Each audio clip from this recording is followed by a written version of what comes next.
क्या आप भी पार्ट टाइम काम करना चाहते हो और साथ में जीरो इन्वेस्टमेंट से अपना बिजनेस स्टार्ट करना चाहते हो, लेकिन फ्रीलांसिंग में प्रोजेक्ट्स और क्लाइंट्स ढूंढ ढूंढ के थक गए हो?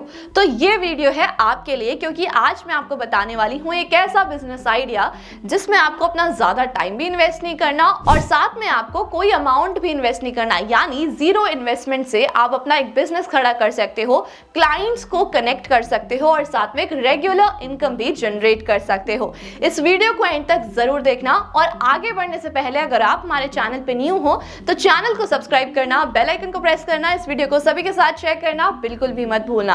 अब सबसे पहले मैं आपको बताती हूँ कि मैं कौन से बिजनेस की बात कर रही हूँ। मैं बात कर रही हूँ सर्विस आउटसोर्सिंग की, जो कि सिमिलर टू फ्रीलांसिंग ही होता है।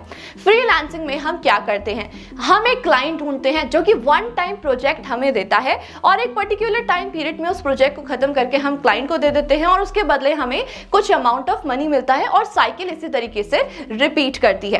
अब इसके बाद जब एक क्लाइंट का प्रोजेक्ट खत्म हो जाता है तो दूसरे क्लाइंट के प्रोजेक्ट को ढूंढने में बहुत ज्यादा टाइम भी लग जाता है और साथ में उस टाइम पीरियड में हमारा जो मनी गैप है वो भी हो जाता है। अब इसी का ही एक अपडेटेड वर्जन मैं बोल सकती हूँ, जो कि है सर्विस आउटसोर्सिंग। इसमें आपका वन टाइम क्लाइंट नहीं बनता, इसमें आप वन टाइम सर्विसेज भी देते हो, लेकिन आपके जो क्लाइंट है वो आपसे फॉरएवर कनेक्ट हो जाते हैं और कंपनी या फिर आप किसी भी बिजनेस का जो काम है वो पीरियोडिकली करते रहते हो और उसी के अकॉर्डिंग आपको अमाउंट भी मिलता रहता है। मैं आपको एक एग्जांपल से समझा देती हूँ। सर्विस आउटसोर्सिंग में क्या होता है, जैसे कि आपके किसी भी फ्रेंड ने या फिर रिलेटिव ने एक बिजनेस खोला। अब उस बिजनेस में उन्होंने आपको बोला कि आप उनका एक जीएसटी रजिस्ट्रेशन करके दे दो, क्योंकि उनके पास टाइम नहीं है, रिसोर्सेज नहीं है, तो आपको उसके बदले उन्होंने कुछ अमाउंट पे कर दिया। अब जीएसटी रजिस्ट्रेशन हर महीने उनको फाइल करना पड़ता है, तो इसीलिए वो आपको ये बोलेंगे कि हर महीने पीरियोडिकली आप उनका जीएसटी रजिस्ट्रेशन फाइलिंग कर दो, ताकि वो हर महीने आपको इसी तरीके से पैसे देते रहे। तो ये आपके एक पर्टिकुलर क्लाइंट भी बन गए और आपको एक पर्टिकुलर इनकम भी जनरेट होना स्टार्ट हो गई। तो इसी को ही बोलते हैं सर्विस आउटसोर्सिंग। अब बहुत सारे बिजनेस ऐसे होते हैं जो अपने नॉन कोर फंक्शंस को आउटसोर्स कर देते हैं, जिससे कि उनका टाइम भी बचता है, कॉस्ट कटिंग भी होती है, उन्हें एक्सपर्टीज भी मिलती है और वो अपने रिसोर्सेज का अच्छे से यूटिलाइजेशन भी कर सकते हैं। क्योंकि जब एक बिजनेस स्टार्ट होता है तो उनके पास इतने लोग नहीं होते और वो खुद से भी सारी एक्सपर्टीज वाले काम नहीं कर सकते हैं। अब बिजनेसेस बहुत सारे डिफरेंट नीश में अपने फंक्शंस को आउटसोर्स करते हैं। जैसे अगर मैं आईटी की बात, तो आईटी बिजनेसेस में लोग अपने ऐप डेवलपमेंट को आउटसोर्स करते हैं। वहीं अगर डिजाइनिंग की बात की जाए तो इंटीरियर डिजाइनिंग हो गया, ग्राफिक्स हो गया, इस तरीके की सर्विसेज को आउटसोर्स किया जाता है। और साथ में फिटनेस में डाइटिंग हो गया या फिर एक ट्रेनिंग हो गया। और साथ में अगर मैं बात करूं अकाउंटिंग की, यानी कि कॉमर्स की, तो उसमें आपको अकाउंटिंग, टैक्सेशन, इस तरीके की सर्विसेज को आउटसोर्स किया जाता है। अब सबसे पहले हम जानते हैं कि आपको अपना फर्स्ट क्लाइंट और इस बिजनेस को सेटअप करने के लिए क्या स्टेप्स को फॉलो करना होगा। बहुत ही बेसिक से स्टेप होते हैं। सबसे पहला स्टेप होता है आइडेंटिफाई योर स्किल।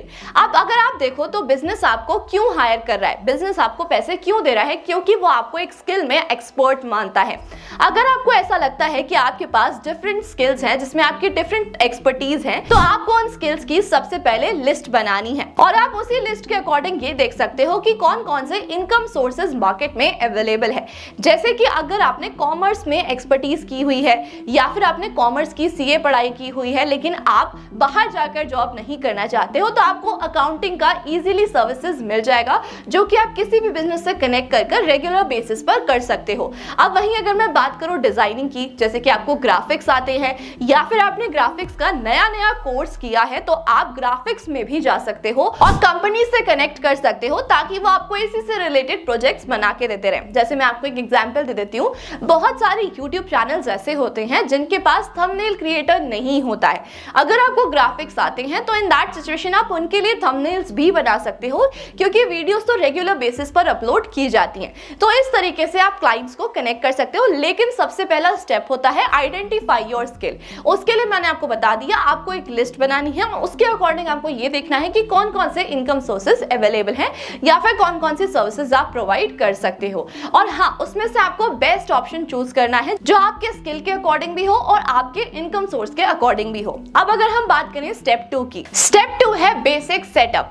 सबसे पहले तो मैं 3 मिसकंसेप्शन सभी के ही हटाने चाहूंगी। जब भी कोई बिजनेस स्टार्ट करता है तो सभी के माइंड में ये 3 कंफ्यूजन जरूर आती हैं। सबसे पहले तो ये होता है कि अगर मैं कोई सर्विस प्रोवाइड कर रहा हूं तो क्या क्लाइंट को मुझे मेरी डिग्री दिखानी होगी?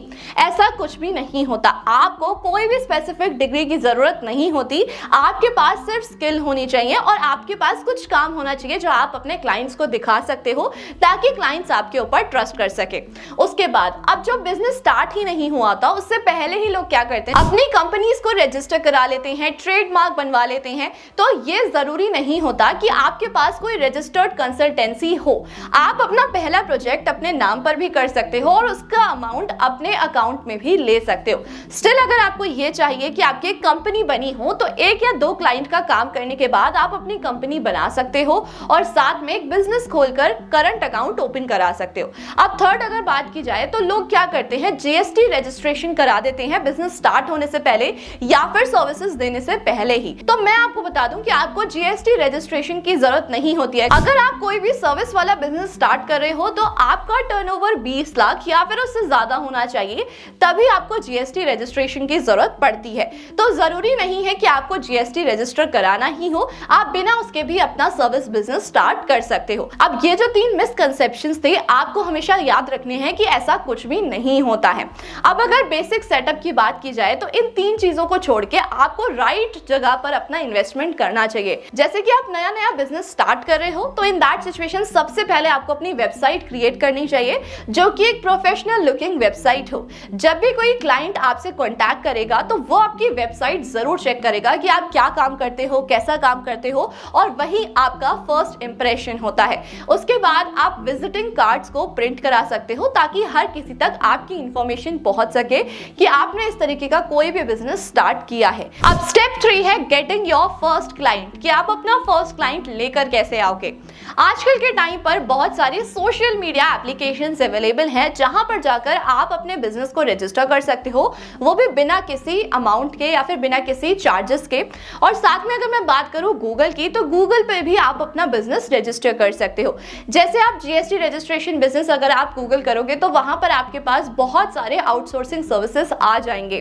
तो ऐसे ही इस तरीके से ही आप अपने गूगल पर भी रजिस्ट्रेशन कर सकते हो और डायरेक्टली उस लिंक को शेयर कर सकते हो अपने डिफरेंट क्लाइंट्स के साथ जिनका आप पहले भी काम कर चुके हो, या फिर अगर आप किसी भी ग्रुप में ऐड हो तो इन दैट सिचुएशन आप वहां पर भी अपना लिंक शेयर कर सकते हो। और साथ ही में आपको एक अच्छा सा डिटेल्ड पोर्टफोलियो भी बनाना चाहिए ताकि आप हर लिंक के साथ उस पोर्टफोलियो को भी शेयर कर सको। अब ये तो हो गया हमारा गेटिंग योर फर्स्ट क्लाइंट, आप कैसे अपना क्लाइंट ले सकते हो। अब उसके बाद आप उसे कैसे ऑटोमेट कर सकते हो और उसे स्केल अप कर सकते हो, स्टेप 5 में वो सीखेंगे। अब जैसे ही आपके कुछ क्लाइंट्स बन जाते हैं आपको ध्यान देना चाहिए टीम बिल्डिंग पर। हम सब जानते हैं कि हम कितने भी एक्सपर्ट हो, हम सारा काम एक साथ नहीं कर सकते हैं। इसीलिए आप क्या कर सकते हो, अपने सर्विसेज को भी डाइवर्सिफाई कर सकते हो और टीम बिल्डिंग पर ध्यान दे सकते हो, जिससे कि आपका काम भी बढ़ेगा, बिजनेस भी स्केल अप होगा और साथ में आपके पास और भी एक्सपर्ट्स होंगे जो आपकी हेल्प कर सकते हैं। उसके बाद आपको अपना बिजनेस स्केल अप करने के लिए ऑनलाइन प्रेजेंस को इंक्रीज करना होगा। आप सोशल मीडिया पर अपने वर्क से रिलेटेड लिंक्स को अपडेट कर सकते हो और साथ में जिस तरीके से लिंक्डइन पर बहुत सारे क्लाइंट्स आपको डायरेक्टली भी मिल सकते हैं, तो लिंक्डइन पर भी आपको अपना पोर्टफोलियो अपडेट करके रखना होगा और साथ में कुछ आर्टिकल्स भी पोस्ट कर सकते हो जिससे कि हर किसी को पता चले कि आप किस नीश में काम कर रहे हो और कौन कौन से सर्विसेज आप प्रोवाइड करा सकते हो। अब थर्ड चीज आपको ये करनी है कि अपनी नेटवर्क को इंक्रीज करना है। बहुत बार ऐसा होता है कि हमारे पास जो एक्सपर्टीज नहीं होती है, हो सकता है कि वो नेटवर्क में किसी के पास हो ताकि आपके जो क्लाइंट्स है वो आपसे और भी ज्यादा कनेक्टेड रहे। फॉर एग्जाम्पल आपको वेबसाइट पर काम करना आता है या फिर उसको जनरेट करना आता है, लेकिन आप उसके ग्राफिक्स चेंज नहीं कर सकते हो या फिर आपको उसकी कोडिंग नहीं आती है, बट आपके नेटवर्क में कोई एक ऐसा पर्सन है जो इसमें एक्सपर्ट है, तो आप अपने क्लाइंट के लिए उस एक्सपर्ट से ये काम करा सकते हो और अपने क्लाइंट को लॉयल रख सकते हो। तो अपने नेटवर्क को भी इंक्रीज करना बहुत ज्यादा इंपॉर्टेंट होता है। उसके बाद आपको अपने फनल को इंक्रीज करना है। मैं बताती हूँ कैसे। अपने फनल को इंक्रीज करने के लिए आप गूगल पर माय बिजनेस अकाउंट को ओपन कर सकते हो, जैसे कि मैंने आपको बताया ही था और साथ में वहां पर अपने वेबसाइट का लिंक भी कॉपी कर सकते हो ताकि हर कोई डायरेक्टली आपके वर्क को देख सके। उसके बाद आजकल सोशल मीडिया पर बहुत सारे ऐसे ऑप्शंस अवेलेबल हैं जैसे कि जस्ट डायल, आप वहां पर भी रजिस्ट्रेशन कर सकते हो क्योंकि मैक्सिमम क्लाइंट्स वहीं से ही कनेक्ट करते हैं। और हाँ, अपना कॉन्टैक्ट नंबर ऐड करना बिल्कुल भी मत भूलना क्योंकि क्लाइंट्स डायरेक्टली कॉल करने में और कॉन्टैक्ट करने में बिलीव करते हैं।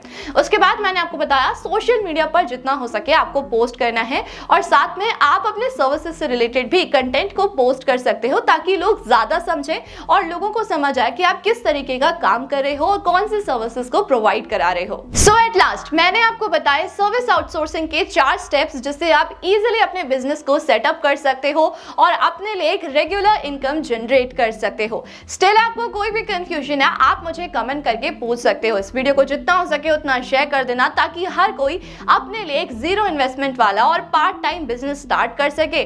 और ऐसे इंफॉर्मेटिव वीडियोस को देखने के लिए हमारे चैनल को सब्सक्राइब करना, बेल आइकन को प्रेस करना बिल्कुल भी मत भूलना। Thank you so much.